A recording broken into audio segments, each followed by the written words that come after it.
अब एपिसोड 2 में आगे देखते हैं, जहां रिक एग्जाम के पहले स्टेज के रिजल्ट का इंतजार कर रहा होता है। तब एक एग्जामिनर कहती है, पहले स्टेज के रिजल्ट के तौर पर हम आपके टिकट में मैजिक भेजेंगे। अगर वह ब्लू कलर का होगा तो इसका मतलब यह है कि आपने टेस्ट पास कर लिया है और आप कल सेकंड स्टेज मॉक बैटल में पार्टिसिपेट करेंगे। रिक बहुत टेंशन में होता है। तब रनेट कहती है, आप अपने ऊपर विश्वास रखो, आप पक्का पास हो जाओगे, पर अगर आप फेल हुए तो हम आपकी ट्रेनिंग को ट्रिपल कर देंगे। तब हम देखते हैं, रिक उस पहले स्टेज को क्लियर कर लेता है और बहुत खुश होता है। तभी उसे बाहर जाकर एक अजीब सी बदबू आती है और हम देखते हैं कि वहां एंजेलिका और फ्रीड का बड़ा भाई रारा जाता है, जो रिक से उसका नाम पूछता है। रिक सोचता है, क्या इसने कहा ये नोबल ऑफ नॉर्थ है? ये नाम तो बहुत बड़ा है, मैं इसे नॉर्थी ही कहूंगा। क्या ये भी एग्जाम में पार्टिसिपेट कर रहा है? तब वह रेस को अपना नाम बताता है। मैं तुम्हारे जैसे बेकार से मिडल एज पर्सन के साथ बात करना बिल्कुल पसंद नहीं करता। सच बात तो यह है कि मैंने अपना कुछ कीमती यहाँ गिरा दिया था। मुझे लगा था कि तुम इसके बारे में जानना जरूर चाहोगी, तो चलो मैं तुम्हें बता देता हूँ। वह मेरे प्यार की फीलिंग थी जो मुझे तुम्हारी आंखों में दिखाई दे रही है। क्या तुम मेरे साथ नॉर्दर्न लैंड्स चलोगी और मेरी सेकंड वाइफ बनना चाहोगी? वह इस तरह रनेट के साथ फ्लर्ट कर रहा होता है। तभी रिक उनके बीच में आ जाता है और बोलता है, माफ करना, पर ये मेरी गर्लफ्रेंड है, इसलिए तुम इस पर नजर नहीं रख सकते। इस पर रेस्टर कहता है, क्या तुम मजाक कर रहे हो? मुझे तुम्हें देखकर हंसी आ रही है, क्योंकि तुम इस एज में भी एफ रैंक में हो। इस पर रिक बोलता है, तुम खुद भी तो 25 साल के हो, तुम भी एग्जाम देने आए हो। इस पर रेस्टर कहता है, तुम मेरी कैपेबिलिटीज को जान भी नहीं सकते। मैं 14 साल की उम्र में ही ई रैंकर बन गया था और अब मैं एक ए रैंकर हूं। यहां मैं एग्जाम के सेकंड स्टेज का एग्जामिनर बनने आया हूं, इसलिए मेरे रास्ते से हट जाओ। रेस फिर से रनेट से फ्लर्ट करने लगता है और उसे अपने साथ डिनर पर चलने को कहता है। लेकिन रनेट कहती है, मुझे माफ करना, पर मैं आपके इनविटेशन को एक्सेप्ट नहीं कर सकती। मैं इस व्यक्ति को डेट कर रही हूं और आपका परफ्यूम कुछ ज्यादा ही स्ट्रांग है, जो मुझे बिल्कुल पसंद नहीं है। तब रिक कहता है, तो वह बेकार सी स्मेल तुमसे आ रही थी। इस पर रेस्टर गुस्से में आ जाता है। आखिरकार तुम्हारी ये कहने की हिम्मत कैसे हुई? अगर मैं गलती से तुम्हारा एग्जामिनर बन गया तो तुम अपने पास होने की दुआ ही करना, और मैं इस बात का ध्यान रखूंगा कि तुम्हें एहसास हो जाए कि हम दोनों में कितना फर्क है और यह लड़की भी अच्छे से तुम्हारी सच्चाई देख सके। इस पर रिक सोचता है, लगता है मैं फिर से एक मुसीबत में फंस चुका हूं। मैं उम्मीद करता हूं कि यह नॉर्थी मेरा एग्जामिनर ना बने। अगले दिन रिक मॉक बैटल की वजह से नर्वस होता है।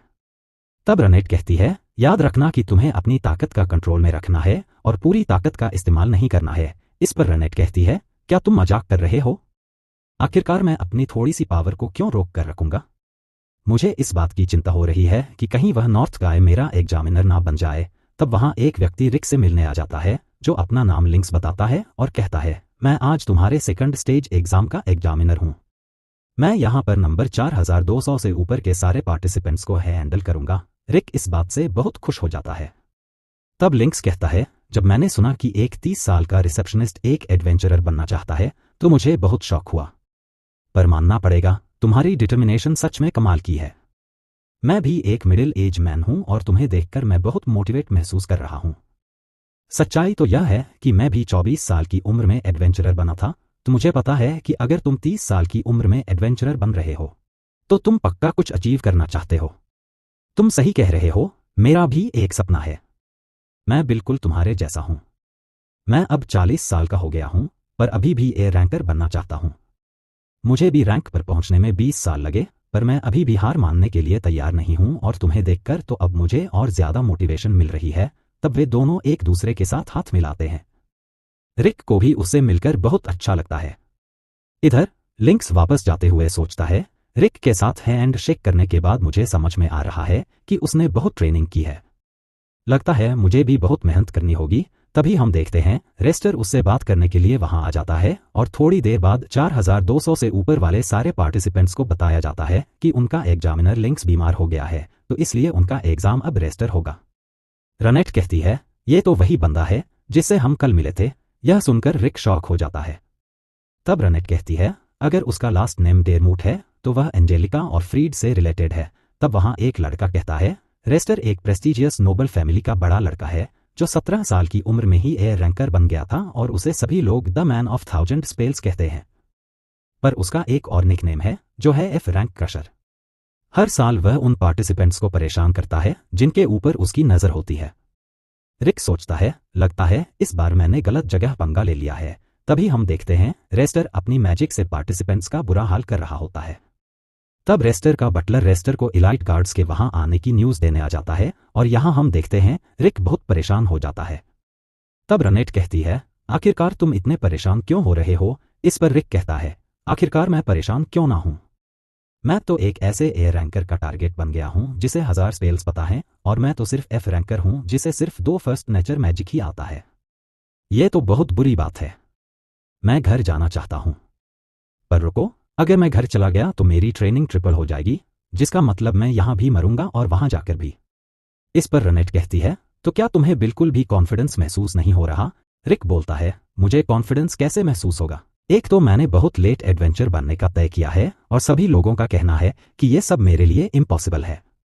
इस पर रेनेट कहती है, तो चलो इसे चेंज करते हैं। अगर दूसरों के कहने पर तुम्हारा कॉन्फिडेंस हिल सकता है तो तुम दूसरों के कहने पर अपना कॉन्फिडेंस वापस हासिल भी कर सकते हो। मुझे तुम पर पूरा भरोसा है और तुम बहुत ज्यादा स्ट्रांग हो। मुझे पूरा यकीन है कि तुम इस एग्जाम को पास कर लोगे और उस परफ्यूम वाले बंदे को भी हरा दोगे। मैंने तुम पर तब से विश्वास किया है जब से तुमने एडवेंचरर बनने का डिसाइड किया था। तो क्या तुम्हें मेरी बातों पर यकीन है? यह सुनकर रिक बोलता है, इसके लिए बहुत बहुत शुक्रिया। अगर तुम्हें सच में लगता है कि मैं ये कर सकता हूं तो मैं यह पक्का करूंगा। तभी वहां एक व्यक्ति आ जाता है और रिक को उसका भविष्य देखने के लिए कहता है। रिक मान जाता है और जैसे ही वह चेयर पर बैठता है वैसे ही वह टेलीपोर्ट हो जाता है। तब हम देखते हैं कि वह व्यक्ति और कोई नहीं बल्कि फ्रीड होता है। तब रेनेट गुस्से में उसे हवा में उठा लेती है और उसके हमले के प्रेशर से पीछे की दीवार टूट जाती है। वह फ्रीड को गले से पकड़कर कहती है, आखिरकार तुमने उसे कहां पर टेलीपोर्ट किया? फ्रीड मना कर देता है। तब रेनेट उसके बालों को काटकर उसकी आंखों को उड़ाने की धमकी देती है। डर के मारे फ्रीड कहता है, टेलीपोर्टेशन बहुत मुश्किल होता है और इसलिए वह किसी को सिर्फ 100 मीटर दूर ही भेज सकता है। इधर रिक देखता है कि वह एग्जाम साइट के पीछे वाले हिस्से पर टेलीपोर्ट हो चुका है। तभी कुछ बंदे उसे घेर लेते हैं और रास्टर का बटलर कहता है, हमें माफ करना पर हम चाहते हैं कि आप थोड़ी देर के लिए सो जाएं। रिक बोलता है, कहीं तुम मुझे कोई और समझकर हमला तो नहीं कर रहे हो? बटलर कहता है, ऐसी कोई बात नहीं है। हम लोग डेयरमूड फैमिली के एलीट गार्ड्स हैं। मास्टर रास्टर को अपने हाथ गंदे करने की कोई जरूरत नहीं है, इसलिए हम ये सुनिश्चित करेंगे कि तुम एग्जाम में पार्टिसिपेट ना कर सको। रिक कहता है, क्या तुम्हें इस तरह धोखे के साथ मुझे यहां पर रोकने में शर्म नहीं आ रही है? बटलर कहता है, हम तुम्हें यहां पर रोक नहीं रहे हैं, बल्कि हम तो यहां पर तुम्हें मारने आए हैं। हमारी पावर भी रैंकर्स जितनी है और हम में से कुछ तो ये रैंकर्स जितने भी ताकतवर हैं। ये सुनकर रिक सोचता है, लगता है मेरा अंत आ चुका है, मैं यहां से बचकर कभी नहीं निकल पाऊंगा।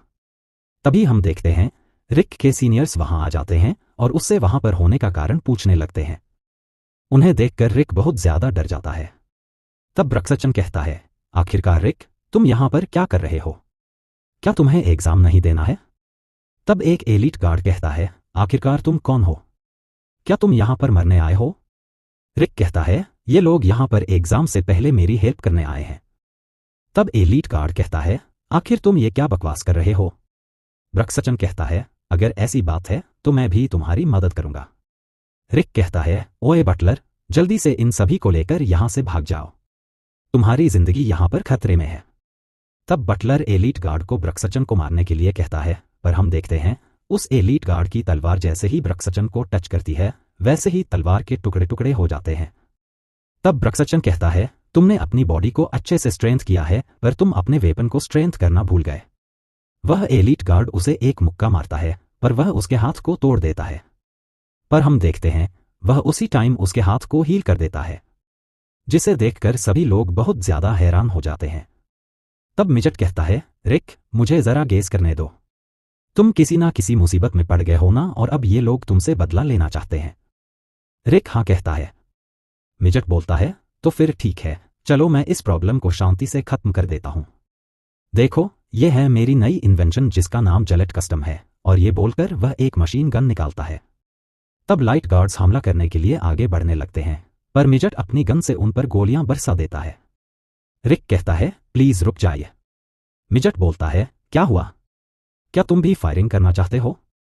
हम देखते हैं कुछ लाइट गार्ड्स एलिस को बंदी बना लेते हैं। रिक कहता है, आखिरकार तुम लोग ये क्या किया है? क्या तुम मरना चाहते हो? एलिस कहती है, आखिरकार ये बंदा कर क्या रहा है? रिक कहता है, मुझे पूरा यकीन है एलिस, ये आपके साथ खेलना चाहता है। एलिस कहती है, तो तुम क्या खेलना चाहते हो? पर तभी वह व्यक्ति एलिस को हर्ट करता है और हम देखते हैं एलिस उन्हें उड़ाकर दूर फेंक देती है। तभी एक एलीट गार्ड कहता है, इस लड़की ने तो ऐसे ही 7th नेचर लेवल का मैजिक यूज किया है। आखिर ये है कौन? बटलर कहता है, ये बहुत ज्यादा ताकतवर वैम्पायर मेज है जो कि 10 साल की उम्र में ही सबसे ताकतवर थी और इसे सभी लोग डेमन चाइल्ड ऑफ रन कहते हैं और इसका नाम एलिस रेड ड्रकल है। दूसरा ये व्यक्ति है जो कि हाफ ड्वार्फ और हाफ एल्फ है। ये चाहे देखने में ना लगे पर इसकी उम्र 50 साल से भी ज्यादा है और ये वर्ल्ड का बेस्ट क्राफ्टमेड मिजट एल्डवर्फ है।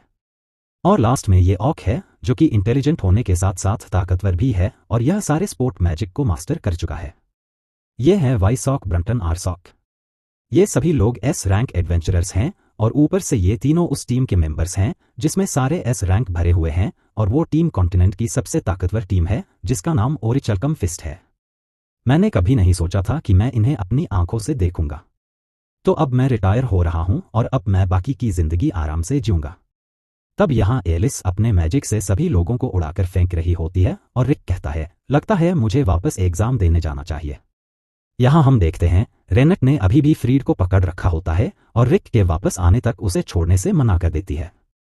फ्रीड कहता है, तुम चाहे जो मर्जी कर लो पर वह वापस नहीं आने वाला। पर तभी रिक वहां आ जाता है जिसे देखकर फ्रीड शॉक हो जाता है। तब रेनेट फ्रीड को उठाकर पटक देती है। रिक कहता है, आखिर यहाँ की दीवार को क्या हुआ? तभी हम देखते हैं लिंक्स बड़ी बुरी हालत में रिक के पास आ जाता है और कहता है, मेरे साथ ये सब कुछ रास्टर ने किया है और मैं उसके सामने कुछ नहीं कर पाया। उसने ये सब कुछ इसलिए किया है ताकि वह मेरे एग्जाम का इंचार्ज बन सके। रास्टर ने मुझसे पूछा कि मेरा सपना क्या है और मैंने उसे बताया कि मैं अपने होम टाउन में उन बच्चों के लिए स्कूल बनाना चाहता हूं जो कि एडवेंचरर्स बनना चाहते हैं। पर तब उसने मुझे एक कमरे में फेंक दिया और मेरे सपने का मजाक उड़ाने लगा। तब वह मुझे वहीं बांधकर वहां से चला गया। लगता है मुझ जैसे लोगों को सपने देखने का कोई हक नहीं है, तो इसलिए रिक इस एग्जाम को छोड़ दो क्योंकि मुझे यकीन है कि वह तुम्हारे साथ और भी बुरा करेगा।